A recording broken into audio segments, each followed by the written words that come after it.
غمونه مو سره تقسیم کړئ،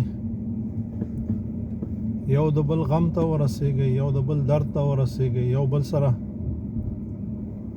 باید کښېنئ، په حالاتو باندې خبرې وکړئ. په هیر مو نشي چې د ځان په درد باندې ژوي حیوانات هم پوهیږي. انسان هغه دی چې د نورو په درد باندې پوه شي. انسان خو څه که انسان خو خپل ځان دی، مسلمان خو خپل ځان دی چې د ژوو په درد باندې پوه شي.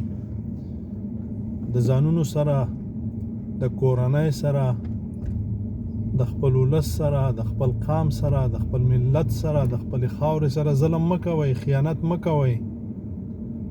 موږ او تاسې دې شیانو ته متوجه کېږو نه.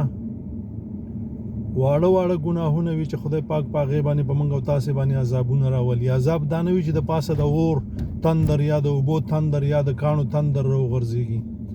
عذاب دې ته م وایي چې په موږ او تاسې باندې بارانونه بند کاندي، په موږ او تاسې باندې خپل وژنې، خپل منځي وژنې، خپل منځي بېګاړی، وږي یو، تږي یو، دا ټول د خدای عذابونه دي. موږ او تاسې باید متوجه شو.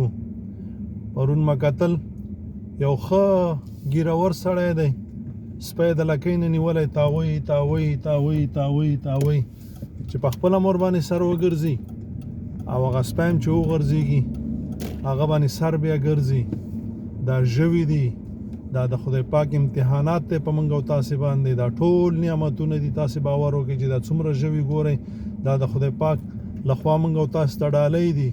که دا سپي دي، که دا خره دي، غویان او پسونه خو پرېږدئ، وزې خو پرېږدئ، دا ټول د خدای پاک نعمتونه دي. ناشکري مه کوئ، ظلم ورسره مه کوئ. د یو چا د لاسه چې دا بل ورنه ویډیو کوي عذاب راځي، د ده لاس ونیسئ. که زور درکړي دا مذهب یې ور ووایئ چې پوه شي چې آیا ته خوږېږې که نه. که سم زوروري د خپې نه یې ونیسئ، همداسې یې تاو کړئ لکه د سپي په څېر یې وغورځوئ چې پوه شي چې آیا دا خوند کوي که نه یې کوي. نو داسې ډېر بېلګې دي چې زه به تاسو ته څه ووایم، تاسو په خپله په دې باندې پوهېږئ. که چېرته موږ او تاسې د دې مخنیوی وکړو، انشاءالله کار جوړېږي.